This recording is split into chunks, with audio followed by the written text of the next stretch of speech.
ുണ്ട്. ഞാൻ മനസ്സിലാക്കുന്നു ജമാഅത്തെ ഇസ്ലാമി നാളിതുവരെ ചെയ്തുകൊണ്ടിരിക്കുന്ന പ്രവർത്തനങ്ങൾ ആ അർത്ഥത്തിലാണ് ചിട്ടപ്പെടുത്തിക്കൊണ്ടേയിരിക്കുന്നത്. അതിന്റെ പദ്ധതികൾ മനുഷ്യരെയാണ് അഭിമുഖീകരിക്കുന്നത്. അതിന്റെ പ്രവർത്തന പദ്ധതികൾ മനുഷ്യ സമൂഹത്തെ മുന്നിൽ കണ്ടുകൊണ്ടുള്ളതാണ്. ചാരിറ്റി പ്രവർത്തനം നടത്തുന്നുണ്ട്. നിങ്ങൾ ആലോചിച്ചു നോക്കുക, കഴിഞ്ഞ ഏതാനും വർഷങ്ങൾക്കകത്ത് 2000 വീട് കേരളത്തിൽ ജമാഅത്തെ ഇസ്ലാമി പൂർത്തീകരിച്ചു. 2000 വീട്. ഈ 2000 വീട് എന്ന് പറയുന്നത് 2018 ഫ്ലഡ് തൊട്ട് അനുഭവിക്കുന്ന ദുരിതം അനുഭവിക്കുന്ന ജനങ്ങളാണ്. ഞാൻ നിങ്ങൾക്ക് സോഷ്യൽ ഓഡിറ്റിങ്ങിന് വിട്ടുതരുന്നു.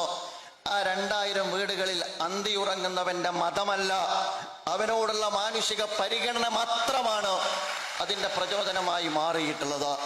വിശപ്പിന് മതമില്ല, വിദ്യാഭ്യാസത്തിന് മതമില്ല, രോഗാവസ്ഥക്ക് മതമില്ല, മൗലികാവകാശങ്ങളുടെ കാര്യത്തിൽ മതമില്ല. മനുഷ്യനെ നോക്കാനാണ് വേദഗ്രന്ഥങ്ങൾ നമ്മോട് പറഞ്ഞിട്ടുള്ളത്. അതുകൊണ്ട് തന്നെ ജമാഅത്തെ ഇസ്ലാമി നടത്തിക്കൊണ്ടിരിക്കുന്ന ചാരിറ്റി പ്രവർത്തനങ്ങളുടെ ഗുണഭോക്താക്കളിൽ നിങ്ങൾക്ക് തലയെണ്ണാൻ കഴിഞ്ഞാൽ മനുഷ്യരെ നിങ്ങൾക്ക് എണ്ണിത്തിട്ടപ്പെടുത്താൻ കഴിയുകയുള്ളൂ. ഒരു പ്രത്യേക മതവിഭാഗത്തെ നിങ്ങൾക്ക് കണ്ടെത്തുക സാധ്യമല്ല.